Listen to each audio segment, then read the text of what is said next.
다른 그림자님이 삼양식품을 포함한 음식료 업종이 주도주가 될 수 있을까요? 라고 그랬는데, 음식료 업종의 시가총액이, 물론 뭐, 롯데, 칠성, 이런 뭐, 이런 데들은 시가총액이 높아요. 근데 여전히 얘들은 못 움직이고 있는 거고요.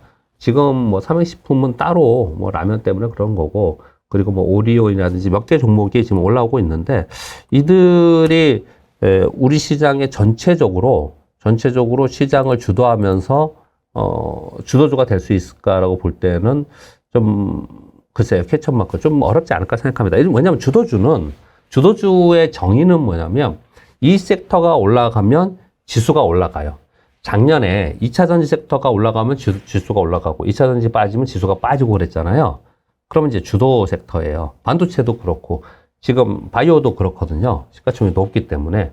그리고 금융주도 주도주가 되는 경우가 있어요. 그리고 자동차가 주도주가 된 경우도 있습니다. 옛날에 막 차화정, 그 전차, 이런 얘기들 많이 했잖아요. 그게 주도주가 될 수 있거든요. 그런데, 음식료 종목들의 몇 개 종목이 움직임으로써 시장을 끌어올리는 데는 좀 한계가 있잖아요. 그래서 주도 섹터, 주도주라고 표현하기는 좀 어려울 것 같아요. 그래서 개별적으로 움직일 거라고 생각을 좀 하고요. 그리고, 이들이 수출 주도로 움직이는, 수출을 많이 하는, 삼양식품 수출이잖아요. 네, 수출이기 때문에, 수출 쪽은 지금 좋기 때문에 수출 주도의 음식료는 상대적으로 좋은 거죠. 우리가 화장품을 얘기할 때 수출 주도의 화장품이고, 그것도 중국이 아닌 미국향, 유럽향 화장품이 지금 시장에서는 각광을 받습니다. 라고 우리 한참 얘기를 했었잖아요. 그렇듯이, 이 음식료도 수출 주도형, 그러니까 해외 수출을 많이 하는 음식료가 지금 더 각광을 받고 있는 거고, 내수주는 좀 그렇지 않은 거예요. 왜냐? 내수는 지금 소위 컵밥도 오르고, 참치캔도 오르고, 이런 것들이 좀 가격 전가를 하면서, 가격 전가하면서 가격이 오르고, 그래서 이들의 수익성이 또 좋아지고, 이런 얘기들을 좀 하고 있지만, 그거는 단기간에 주가의 반영을 하겠지만 전체적으로는 물가가 오르면 수요가 줄 수밖에 없습니다. 수요 둔화가 되죠. 그럼 수요가 둔화가 된다는 얘기는 결국은 내수는 좋지 않을 가능성이 있습니다. 올해 초부터 계속 얘기하는 올해의 우리나라의 경제는 수출 주도로 우리나라 경기가 끌고 가는 거지 내수가 끌고 가기가 쉽지 않습니다. 그 중에 지금 움직이는 거는 내수주이지만 수출 주도인 음식료, 화장품 이런 것들이 움직이는 거예요. 그렇게 구분해서 볼 때 내수주가 그것도 임의소비재가 이런 것들이 주도하기에는 좀 버겁다. 시장 전체에서 그렇게 판단이 되고요. 그리고 또 기술적 분석으로 볼 때는 오늘 삼양식품 밑꼬리 지금 윗꼬리 이렇게 달고 거래가 이렇게 생겼잖아요. 그럼 얘가 만약에 오늘 거래가 지금 어마어마하게 는 거지 않습니까? 벌써 이미 예전에 저 바닥에서 이거 아주 공부하기 딱 좋은 차트네요. 계속 바닥거리에 있다가 거래량이 말도 안 되게 거래량이 크게 증가하면서 그날 양봉되면서 갭상승해서 팍 떠버렸잖아요. 이게 이제 스타트인 거잖아요. 굉장히 오랫동안 안 좋았지만 얘는 매수 신호, 이게 매수 1순호잖아요. 제 책에 있는 매수 1순호. 매수 1순호가 나왔단 말이에요. 그리고 계속 있다가 얘의 반대가 나오면 매도 1순호라고 그랬잖아요. 얘의 반대는 이런 거래량이 이번에 처음 나온 거예요. 처음 나온 상태에서 윗꼬리를 달고 지금 있지 않습니까? 얘가 이따 종가에 다시 올려서 지금 50만 9천 원인데 한 55만 원 이렇게 갔다. 그러면 얘는 거래는 양봉이지 윗꼬리나 음봉이 아니잖아요. 그럼 이제 추가 상승을 이제 시도할 거예요. 왜냐하면 오늘 산 사람이 있기 때문에 그들이 손해 안 보려면 더 올려야 되는 거잖아요. 그런데 이렇게 윗꼬리를 한다는 얘기는 오늘 매도자가 더 많다라는 얘기고 오늘 산 사람도 오늘 그냥 손절매했을 가능성도 굉장히 높아요. 이 고점 대비 따지면 고점이 29%였으니까 지금 손실이 몇 퍼센트 난 거예요, 벌써 15%난 거잖아요, 손실이. 하루에도 고점에서 산 사람은 그렇게 날 수 있지 않습니까? 그럼 갖고 있다가 이 사람들이 오늘 만약에 안 팔았는데 이렇게 끝났다. 그러면 내일 만약에 얘가 반등을 주려고서 반등 시도를 하면은, 여기서 반등 시도를 하면 그 사람들은 어떻게 하겠습니까?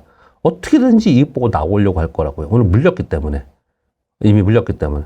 그래서 거래 증가하면서 윗꼬리가 달리거나 이게 오늘 음봉이 난다. 그럼 이걸 매도 일신호라고 해요. 그래서 지금 현재 이게 종가라면 매도 일시도라고 표현을 하는 겁니다. 매도 일시도라고. 우리 그냥 아주 원론적인 겁니다. 원론적인 체계 얘기를 말씀을 드리는 거예요. 우리 다 그렇게 이걸 알고 있죠. 저하고 맨날 공부할 때 그렇게 하죠.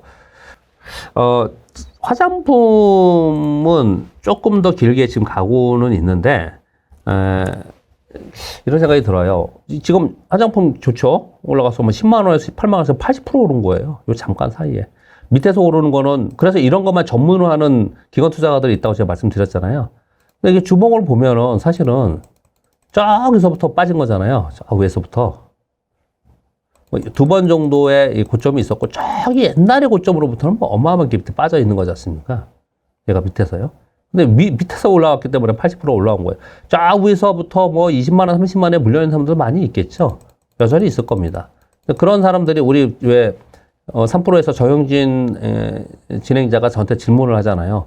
이거 내가 20만원에 막 이게 물려있는 사람이 있었다. 30만원 물려있는 사람이 있다. 지금 이렇게 올라오는데, 올라올 때 밑에 산 사람 80% 올라왔다고 좋다고 지금 사람들 얘기하지만, 나는 물려있는 상태에서 이거 언제 팔아야 되냐는 고민이 되게 많다. 심리적으로. 이런 질문을 좀 하잖아요.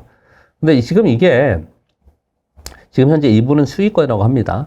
그러면 아모레퍼시픽이 예전에 영화를 누리면서 저 위에까지 가는, 이거 지금 월봉으로 보면 이렇게 보이는 거예요. 이렇게. 그러면 월봉으로 볼 때 이순꽃 찍고, 추세 하락하고 반등하면 좋다 또 추세 하락하고 지금 여기 있는 거잖아요. 그러면 직전의 고점이 27만 원인데 나는 지금 여기서 10만 원 시작을 했으니까 한 50% 정도를 라인을 잡고 나 20만 원 정도에 팔겠다. 이 기초분 선수는 보통 그렇게 합니다. 근데 한번 올라가기 각 잡은 섹터는 그냥 수급에 의해서 막 올라가잖아요. 그러니까 함부로 또 팔면 안 되지 않습니까? 그러니까 이거를 이제 좀 더 지켜보는 거예요. 자, 가장 쉬운 답변은 뭐겠습니까? 어떤 질문을 하더라도 쉬운 답변은 뭐, 여러분들도 할 수 있습니다. 뭐예요? 얘는 지금, 여기 지금 거래 증가하면서 음봉이 발생됐잖아요. 그랬다 이런 거래량이 생긴 거는 여기서 생겼잖아요. 그리고 지금 거래량이 없지 않습니까? 요런 거래량이 생긴 날 음봉 발생하거나, 항상 그렇게 설명을 드리는 거잖아요. 얘는 1차 상승이 여기고, 2차 상승이 여기에요. 지금. 그러면 이걸 깨고 내려오면은 내가 팔거나 두 가지의 매도의 신호가 나오면 그냥 팔면 돼요. 그러니까 답은 매도 신호면 파세요. 매수 신호면 사세요. 이러면 사실은 되는데 제가 그러면 너무 성의 없으니까 이걸 하나하나 설명을 드리는 거예요. 지금. 그런 설명을 드리는 거거든요. 그런데 계속 가지고 있어야겠냐, 없어야겠냐, 요 얘기를 질문 주셨기 때문에 그걸 말씀을 드리면 화장품이 시장의 주도주, 과거처럼 대중국향이라고 해서 시장의 주도주가 될 수 있을까라는 질문.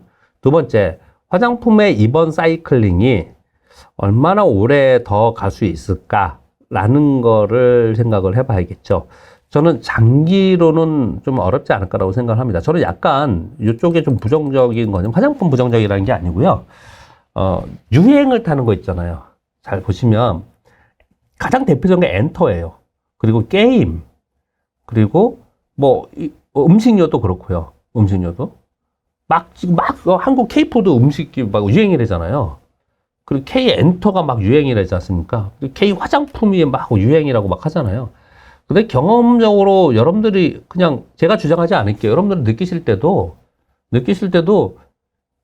이런 붐이라는 게 유행이라는 게 아주 오래 가지 않지 않나요? 그냥 그런 게 있다, 유행이다라고 하면서 막 붐이 일어나가지고 주가는 막 떠요. 근데 나중에 보니까 이게 얼마나 더 갈 수 있을까? 너무 많이 달려온 거 아니야? 막 이런 생각을 한다고요. 그게 이제, 우리는 숫자로 봐야 되는데, 그게 이제 이익단에 얼만큼 반영이 되느냐를 좀 봐야 되는 거거든요. 이게 지금 이만큼 올라오는 거는, 이 밑에 한번 보세요. 이 위에 있는 게 외국인의 수급이고, 밑에 있는 게 기관 수급이거든요. 이렇게 올리는 건 맨날 제가 말씀드리죠. 뻔하게, 어떤 애들이 올리느냐? 이 보시면, 국내 기관을 가보시면요. 금액으로 되어 있네. 수량으로 볼게요. 국내 기관으로 가보면은, 여기 보세요. 투신, 금융투자, 연기금, 사모펀드. 얘들이 들어와서 이렇게 만드는 거예요. 그럼 얘들이 이거를 오랫동안 들고 갈 거냐? 안 그래요. 이거 어느 정도 가면 팔아버려요, 얘네들이. 이거 대부분 제가 보기에는 액티브일 가능성이 높습니다. 그러니까, 제가 이걸 부정적으로 말씀드리는 건 아니고 아주 롱텀으로 가져가는 그런 섹터로 지금 현재 보이지 않는다. 그러니까 미래의 사회를 변화시키고 미래의 세상을 변화시키는 어떤 기술, 어떤 상품, 뭐 어떤 음식도 될 수 있겠지만 뭐 그런 것들로 지금 이루어지고 있느냐. 미국인들이 우리나라 화장품을 그것도 기초 화장품, 뭐 색조 화장품 이런 것들을 지금 많이 사준다고 하는데 뭐 지금 많이 팔린다고 하는 게 그런 거잖아요. 자외선 차단제니 뭐 이런 거잖아요. 좀 저가 화장품을 많이 사고 있는데 그래서 유행이라고 하지 않습니까? 얼마나 그 유행이 오래 갈까? 이런 거에 대한 좀 생각을 저는 가져요. 그래서 롱텀은 아닌 것 같고 근데 다만 지금의 상승을 누려야겠죠. 최대한 누려야겠죠. 그거는 거래량과 얘들이 언제쯤 파는가. 얘는 파는 게 차트에 나오는 거니까 그것만 생각하시면 되지 않을까. 이거 뭐 얼마쯤 20만 원 못 넘길 것 같으니까 미리 팔아야 되지 않아. 이렇게 생각하지 말고 그 원칙을 좀 지키려고 하면 되지 않을까라고 생각합니다.